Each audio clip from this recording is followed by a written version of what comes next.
Well, everyone, today's the final day that I'm actually switching over from my iPhone or my Samsung to my iPhone after using it for a few days. Now, like I mentioned in that original video, I didn't think it was going to be super crazy or different or anything, and it really hasn't been that crazy big of a difference. To be honest, I don't really use my phone a crazy amount.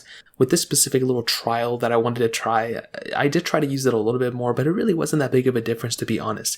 Basically, as a whole, it's really not that massive of a difference if you're switching from iOS to Android. Now, if you use your, iPhone a lot, then obviously it may have a pretty big impact to you. But back in back in the day, there were way more differences than now. There's a lot of similarities. Really at its core, the things that you're lacking are things like FaceTime and iMessage. But if you have something like a MacBook, and if you've ever had an iPhone before, you can still get iMessages and you can still get FaceTime calls as long as you still have an iCloud account associated with that phone number that you have. And because I still use my MacBook a lot, I was still getting iMessages and I was still getting FaceTime calls to my MacBook, so I could still pick them up. So the device that I use the most is my MacBook. It's really either my MacBook or like my PC. I don't even use my phone a crazy amount. Now, switching from an iPhone to an Android, I use Androids a lot and I use iPhones a lot. For the first few years I owned a phone, it was an Android. And I'm not new to the ecosystem at all, so I pretty much know all the ins and outs of like both these softwares. But one thing I noticed with specific, Samsung devices are the UI changes. One thing that I really loved about my Samsung phone, the Galaxy S22, when I was using it, was the keyboard.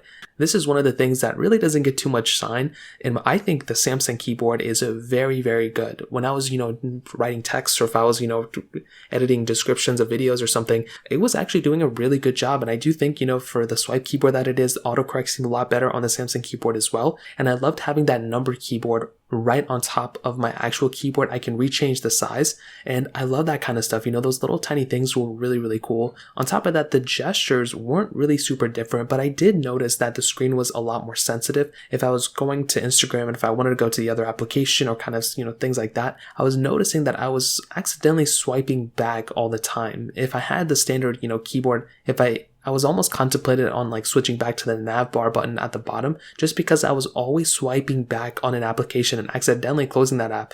Just because on, iPhones, we typically swipe back sometimes to get to the previous page. Sometimes I would do that on Samsung. Sometimes I would do that on my Android. And for some reason, I was closing out of all these applications. But speaking about closing, and another cool thing that is like super underrated that I always forget about is that close all button in when, your multitasking panel. When you're going through and you're actually getting into your recent panel for all your applications, having the ability to just close out of all your applications right there by clicking a button is so nice. Instead of like swiping up over and over again, you have that capability with Android, which is so cool. Now, speaking about split screen multitasking in a way, I actually didn't really use any of these crazy features that I always kind of wanted on iOS. Things like an always on display and things like split screen multitasking, I wasn't really utilizing, which is kind of sad because I want to see it implemented on iOS.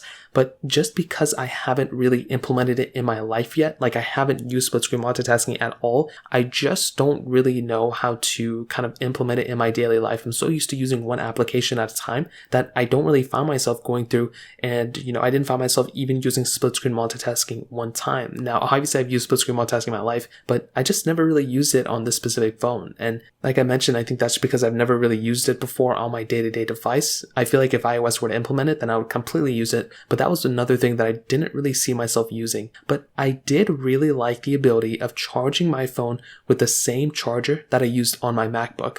So that USB Type-C charger that I use for my MacBook, I can also charge my, Android device with it, and that makes things super convenient. Not having to use a lightning charger and having to go through like that can be a little annoying at times. And to be honest, with having the ability of just using that same charger, I found it really cool. But the battery life was already really good on my Samsung. But sometimes if I was kind of like moving around, or if I have a lot more USB Type-C chargers than I have lightning chargers, so having the ability of just plugging it into the same charging port that a majority of my other devices use was actually really convenient. Now, I did try to use Snapdrop, which is like an AirDrop alternative for Android devices, and it didn't work, which was very sad. I tried it like 50 different times, it wasn't working, so I had to use Google Drive to pretty much transfer any files I wanted to use. It was a little bit more annoying, and that's another thing that I really like about iPhones.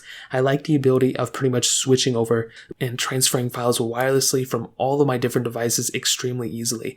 I can transfer files from my iPad to my Mac, from my Mac to my iPhone, from my iPhone to an iPad, so many other devices like that, and it makes things a lot more convenient.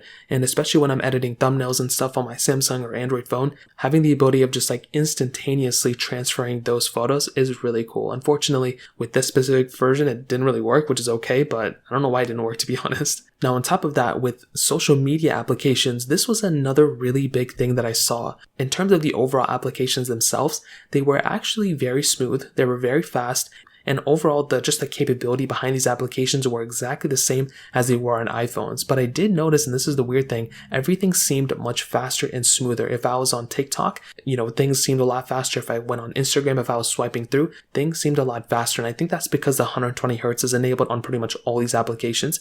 On iPhones, on iOS 15.4, they just enabled it. So I didn't get a chance to use it on this phone yet, so I will test it in a couple of days. But that was one thing I noticed. Everything seemed a lot smoother, and it was almost like blazing fast. However, the biggest problem that I have in my Samsung Galaxy S22 is that camera within these applications. The quality within Snapchat, the quality within Instagram, and the quality within TikTok, the camera quality is still not that good. And Samsung said they teamed up with all these other, social media applications and tried to team up with them and fix these cameras or whatever. I didn't see any differences. It's still almost, the quality is probably better, but it's almost the same exact thing I had on my Galaxy S21 and my S20. So that was another very weird thing. On this phone, it's weird that they brought it up and it's still the same thing. So I feel like the applications themselves actually perform better than how they perform on iPhones, and these are the apps that I use the most. Pretty much everything else in my day-to-day life I use a MacBook for, but this specific thing I don't use, TikTok on my MacBook, I use it on my iPhone. And now that I was using it on my S22, to be honest, it was a much better experience except for the camera. If you're somebody who's filming a lot of videos on TikTok, Instagram, or Snapchat, or photos on those applications, you're going to be getting a much better experience on iPhones than you will be getting on your Samsung Galaxy S22. So it's kind of a sad thing. It's kind of like this across the board with all other Android phones. Hopefully they kind of start taking it up a notch, to be honest, but as of right now, that kind of covers it up there. Now, the battery life, to be honest, was actually pretty good on my Galaxy S22. I wasn't really killing the battery at the end of the day, and it wasn't even close. I was ending the day with like 50 or 60%. Like I said, I don't really use my phone a crazy amount, but I also do think, Samsung phones, especially S22, has a really good time of kind of like not draining battery when you're not using it. So personally, like I said, I'm not really, using my phone for a lot of crazy things. I don't have like Facebook logged in or anything like that. And I have a lot of notifications turned off on these phones too. So it's not really, sending me push notifications or anything. So the battery life was actually pretty decent. I have, gamed on this phone a lot before I even used it. And, the battery life, it did go down a lot. It, did heat up a lot too. But when I was using it, I didn't really experience it I didn't really experience it now that I think about it. So to be honest, my, transition from iOS to Android, it really wasn't super crazy. There were a lot of, small little tiny details that I never really would have noticed before.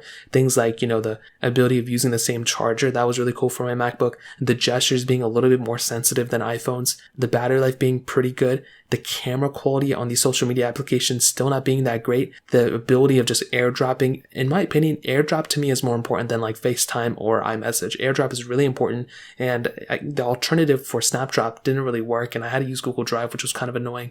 And some of the coolest Android features like split screen multitasking and the always on display, I wasn't really even noticing that much, to be honest. So I don't know what it is, and I already switched back to my iPhone yesterday. So, it was about 3 days. I didn't really notice that big of a difference. If I had to switch back, I would do it. But so far, I'm liking iPhones. I love Androids. And maybe I'll do this again when the next big Android phone comes out. So that kind of covers it. If you guys have any other questions or anything, let me know in the comment section below. Hit the like button, that would mean so much, but definitely hit that subscribe button. More importantly than everything else, I love every single one of you guys. Hopefully I'll catch you guys in the next video. Peace out till then.